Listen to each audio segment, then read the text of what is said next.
국민의힘 이준석 대표가 지방선거가 끝나자마자 총선 공천 문제 등을 논의할 혁신위를 꾸리겠다고 밝혔죠. 지금은 여당 대표 자격으로 전쟁 중인 우크라이나에 가 있는 상황인데요.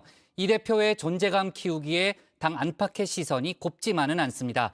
성상납 의혹으로 조기 퇴진론까지 흘러나오는 상황에서 자구책 마련에 나선 게 아니냐는 그런 주장인데요. 관련 내용을 조익신 멘토가 정리했습니다.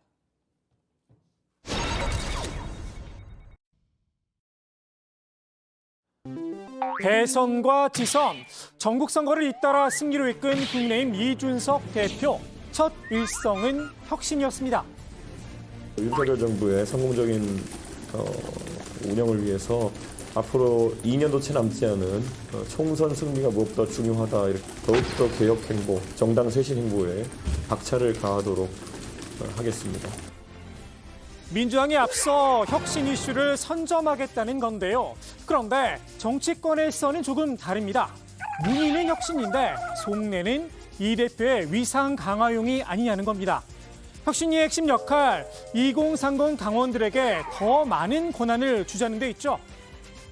2030의 이제 당원 대표성을 좀 더 강화해서 우리 정당을 청년 주도 정당으로 바꿔야 된다. 6070 정당에 과거 이제 태극기 정당에서 2030 주도 정당으로 바꿔야 된다. 그런 취지에서 좀 제도화를 한번 검토해봐라 하는 것 같아요. 2030 당원들의 주도권을 좀 넓혀주기 위한 차원이라고 한다면 그것의 최대 수혜자는 이준석 대표가 되는 거 아닌가요? 왜냐하면 저도 되죠, 저도. 여기서 한 발 더 나가서 공천 문제까지 다룬다는 계획입니다. 이 대표 스스로 경선주의자를 자청하고 있죠. 시스템 공천, 다시 말해 체질이 바뀐 당원들의 손에 공천을 맡기겠다는 겁니다. 늘 권력을 가진 사람들이 공천에 영향을 미치지 않을까 하는 그러한 우려는 항상 있는 거고요. 네. 가능하면은 좀 투명하고 예측 가능한 시스템을 만드는 것이 국민들의 신뢰를 받고 결국은 그래야지 선거에서도 이길 수 있는 것이니까. 네.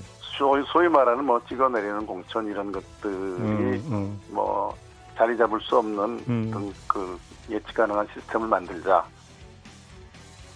이 공천권, 옥새 들고 나리샤의 기억이 있는 국민의힘의 민감한 사안입니다. 더욱이 총선은 아직 2년이나 남았지만 이 대표의 임기는 내년에 끝이 나죠. 이 대표가 관여할 사안이냐 물음표가 붙을 수밖에 없습니다. 월권이 될 수 있다는 겁니다. 당권과 상관 있죠. 근데 이제 문제는 차기 당대표가 누가 되더라도 최소한 어느 정도의 이제 공천 시스템은 좀 만들어 두자라고 하는 걸 텐데 차기 당대표 하려는 분들은 이게 좀 마음에 안 들 수 있겠죠. 그래서 또 바꿔버려요. 차기 당대표가. 그래서 지금 해봤자 소용없어요. 아니 저는 하지만 이 대표 입장에선 당 장악력을 높일 수 있는 카드입니다. 지방선거 출마로 공석이 된 당협위원장 자리처럼 말입니다. 당협위원장 공모를 하고 있어요. 왜냐하면 기초단체장 나가서 당선된다는 데도 꽤 있으니까 자리가 빈 데들이 있잖아요. 이 공모를 하게 되면 사람들이 당대표한테 줄을 설 수밖에 없어요. 왜냐면 어쨌든 돼야 되니까. 이 대표는 대외적인 존재감 키우기에도 힘을 쏟고 있는데요. 현재 정쟁이 진행 중이죠. 여당 대표로서 우크라이나를 방문했습니다. 여당을 대표해서 저희 대표단이 가서 우크라이나 현지 상황을 좀 언론이 전하는 것보다 훨씬 더 생생하게, 그리고 또 아마 언론이 접근할 수 있는 것보다 더 구체적으로 접근해가지고 실상을 파악하고 그것을 우리나라와 또 대통령께 전달할 수 있도록 하겠다는 취지로. 지선이 끝나자마자 당 안팎으로 위상 강화에 나선 이 대표. 정치권에선 성상납 의혹 때문이 아니냐 곱지 않은 시선도 있습니다. 오늘 24일 당 중앙윤리위의 결정을 앞두고 있죠. 이 대표는 떳떳하다는 입장인데요. 이와는 별개로 정치권에선 조기 퇴진설이 솔솔 흘러나오고 있습니다. 이 대표 본인도 알고 있을 정도입니다.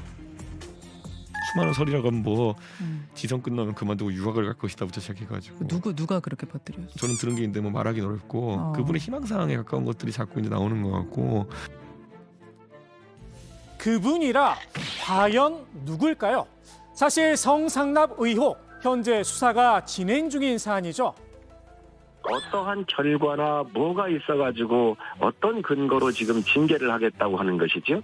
또 피해자가 있는 것도 아니거든요. 증거도 없는데 네. 국민들과 당원들에 의해서 뽑힌 그러한 대표를 어떤 명분으로 무슨 근거를 가지고 징계를 하겠다고 하는 것인지 아니 윤리에는 일단 없는 이야기입니다.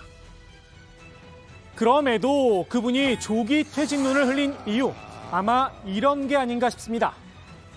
예전에 선거운동 과정에 그 핵관들하고 이쪽에 많이 싸웠지 갈등이 않습니까? 있었죠. 그래서 이제 일단은 이게 이제 그 선거 과정 중에 윤석열 후보와 이준석 대표 사이에 이제 앙금과 불편의 문제를 이제 전제로 하고 이게 자꾸 그림을 막 그리고 소설을 쓰는 건데 지난 대선 과정에서 이 대표와 이른바 윤핵관의 충돌 굳이 다시 설명드릴 필요는 없겠죠. 이 대표는 윤석열 대통령에게도 한껏 날을 세웠었습니다. 이 위원회 구조가 아니고 본부 구조로 일을 하기 때문에 선대 본부의 무슨 직책을 맡으시는 것보다 당 대표로서 역할을 해주시면은 얼마든지 뭐 선거 운동이라는 게 무슨 중앙 선대본의 직책이 꼭 있어야 하는 건 아니지 않습니까? 쓰는 것 같은데. 무슨 소리 하는 거야? 위험하죠. 상황 규정 자체가 잘못됐어. 좀더 대전략은 좀 바뀌었다고 보세요?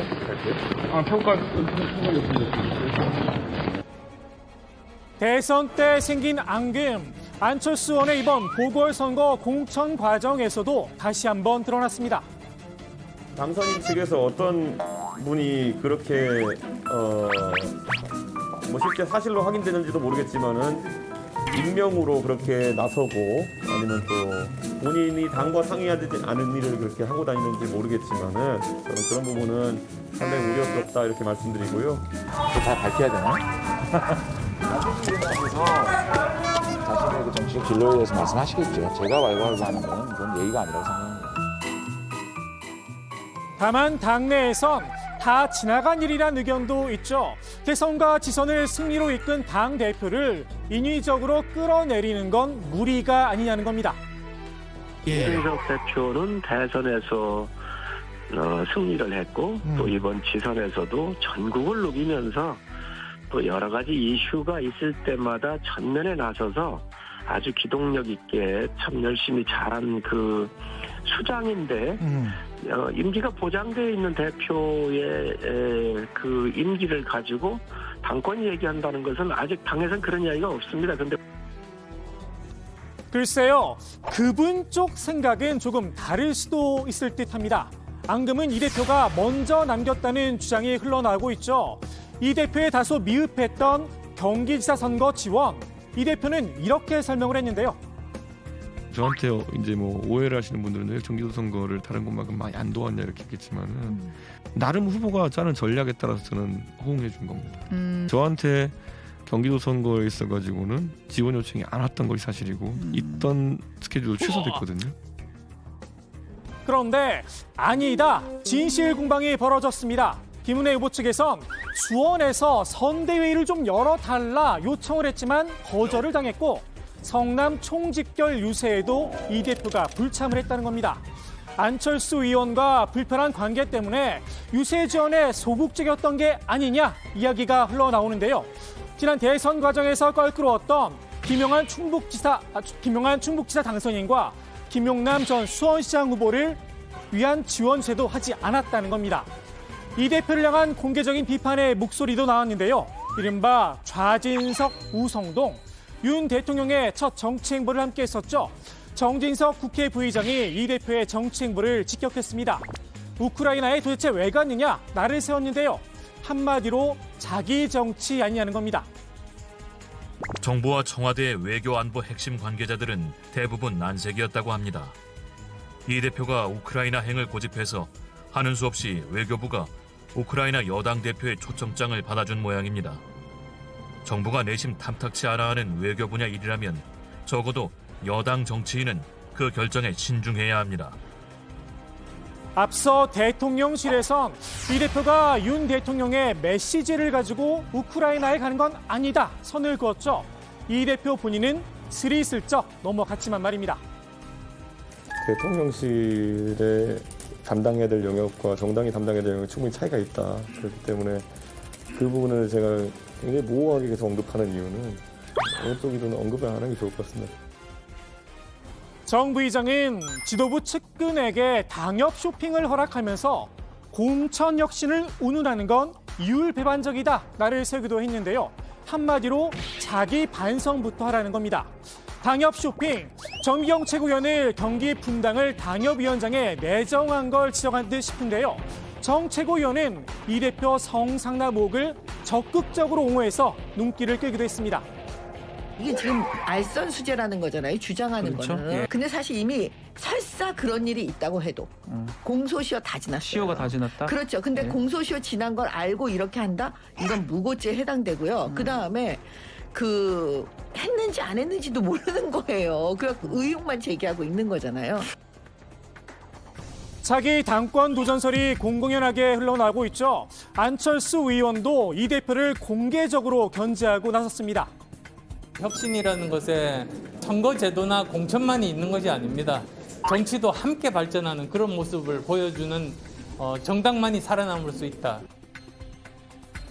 아마도 공천권은 양보할 수 없었나 봅니다. 이준석 대표 본인 향해 쏟아진 비판의 화살들에 대해 듣고만 있을 성격은 아니죠.